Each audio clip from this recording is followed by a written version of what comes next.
આપણે હવ હરિના સંતાનો છીએ એટલે એ હવને હાચવશે ને આ દુનિયામાં આપણે બે થોડા દુખિયારા છીએ એવા કેટલાય મા બાપ છે જેને સંતાન નથી ને એવા કેટલાય સંતાન છે જેને મા બાપ નથી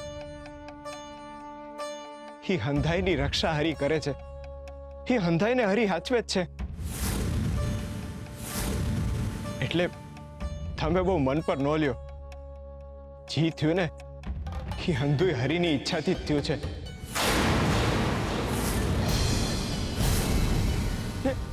એને કંઈક તો વિચારવું હશે ને એટલે જ તો આપણને એને અનુભવ કરાવ્યો કે ઈ જી કરે છે ને એ હારા હાટું જ કરે છે બસ મને તમારી આ જ વાતથી તકલીફ છે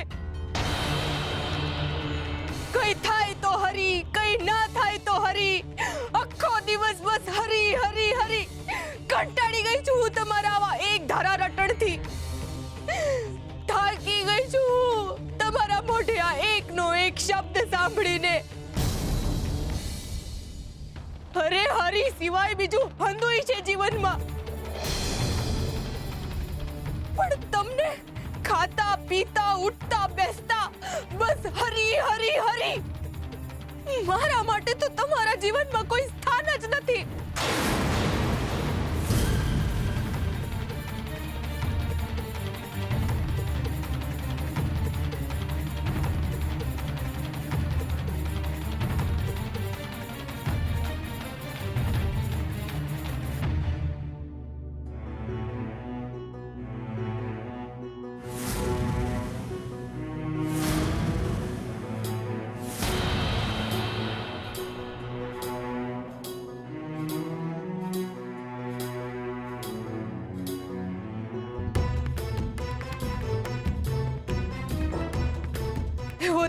કેવો જાદુ કર્યો છે તમે એમના પર કે એમને બાળકને ગુમાવ્યાનો જરાય વસવસો નથી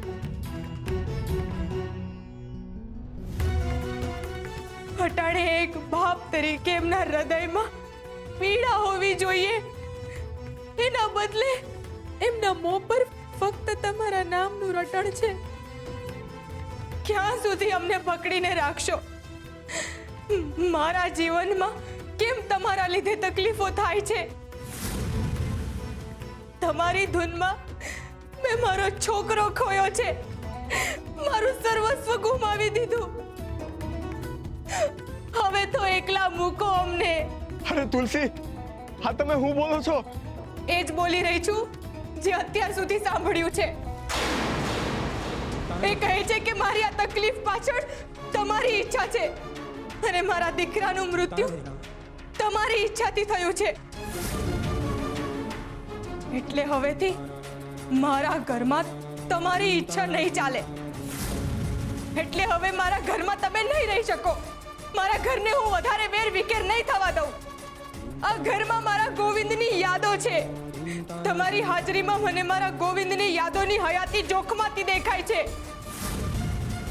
એટલે કાં તો આ ઘરમાં મારા ગોવિંદની યાદો રહેશે કાં તો તમે મારા ગોવિંદને તો તમે મારાથી વિખૂટો કરી જ નાખ્યો છે પણ હું એની યાદોને મારાથી વિખૂટી નહીં થવા દઉં એટલે હવે આ ઘરમાંથી તમારે નીકળવું પડશે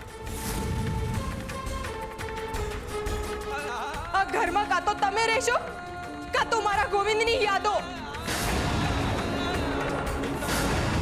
મહેરબાની કરીને મારા ઘરમાંથી નીકળી જાઓ નીકળી જાઓ નીકળી જાઓ અને મારા જીવનમાંથી પણ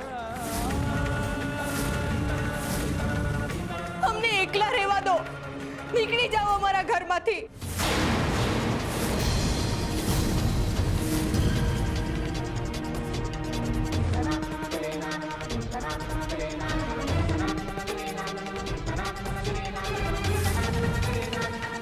નીકળી જાઓ મારા ઘરમાંથી ઘર ખાલી કરો મારું નહીં નહીં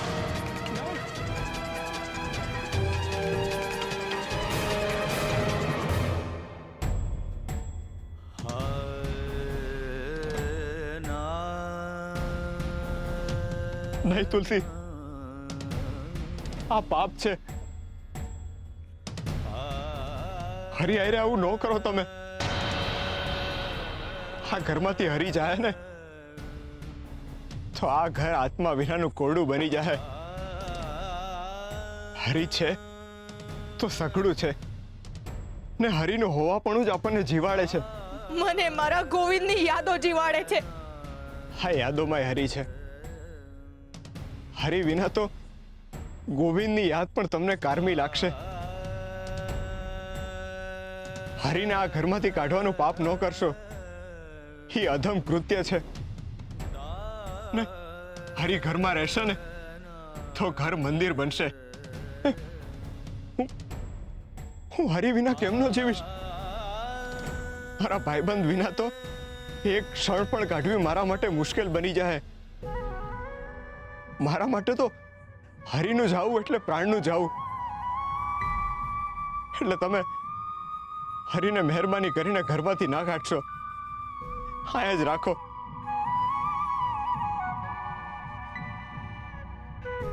માની જાઓ તુલસી, મહેરબાની કરીને માની જાઓ.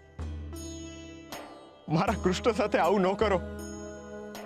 એમને બહાર નહીં જવા દો તુલસી, એમને નહીં જવા દો. ભાઈબંધ, મને માફ કરી દે. આ તુલસીથી બહુ મોટી ભૂલ થઈ ગઈ છે. માફ કરી દે. ફરી આવું ક્યારેય નહીં થાય. તમે મારા જ છો ને મારી હારે જ રહેશો. હું તમને કોઈથી જાકારો નહીં આપું. તમે મારી પાસે જ રહો. તમે ક્યાંય નહીં છો. મારા ભાઈબંધ, મને માફ કરી દે. માફ કરી દે મને.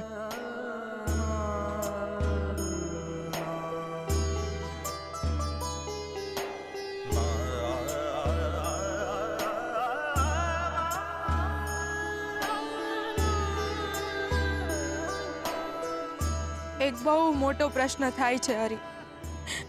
જવાબ આપશો?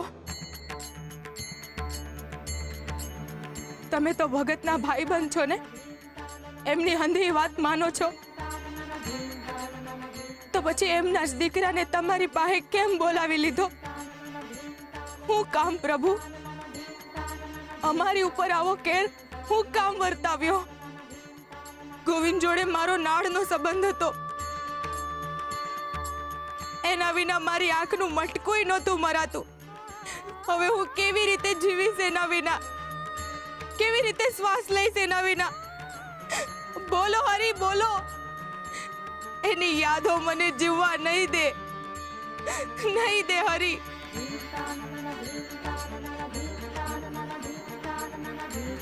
અને મારે નથી ખાવું. મારો ગોવિંદ ભૂખ્યો હશે. એના વગર હું કેવી રીતે ખાઈ શકું? એને કોણ ખવડાવતું હશે? જો એ નહીં ખાય તો હું પણ નહીં ખાઉં. નથી ખાવું મારે.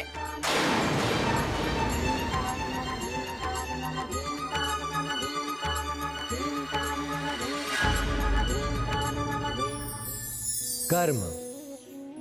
મનુષ્યનું જીવન એના કર્મો પ્રમાણે ચાલે છે. જેવા એના કર્મો એવું જ એનું જીવન. લોકો મનુષ્યના કર્મોને જુએ છે અને એ જ પ્રમાણે એને માન સન્માન આપે છે. એ જ પ્રમાણે એને પ્રેમ આપે છે. ખરાબ કર્મ કરનાર સાથે દરેક વ્યક્તિ ખરાબ વર્તન જ કરે છે અને સારા કર્મ કરનાર સાથે બધા જ સારું વર્તન કરે છે. પરંતુ દર વખતે કર્મ જ નહીં, એ કર્મ કરતી વખતે કર્મ કરનારનો ભાવ શું હતો એ જાણવું ખૂબ જ જરૂરી હોય છે. ખરાબ કર્મ કરતી વખતે પણ જો ભાવ શુભ હોય તો બની શકે કે મનુષ્યને એ ખરાબ કર્મનું પણ સારું ફળ મળે. જેમ કે કોઈ મનુષ્ય ક્યાંકથી અન્ન ચોરી રહ્યો છે, પરંતુ એ મનુષ્ય ભૂખથી તરફડતા બાળકોને પીરસવા માટે એ અન્ન ચોરી રહ્યો છે, તો એનો ઉચ્ચ ભાવ એના ખોટા કર્મથી ઉપર જતો રહે છે. જે રીતે એક વૈદ દર્દીની પીડાને દૂર કરવા માટે શરૂઆતમાં એને તકલીફ આપે છે, તો એ ખરાબ કર્મ નથી. હંમેશા મનુષ્યના કર્મની સાથે સાથે એનો ભાવ જોવો જરૂરી છે.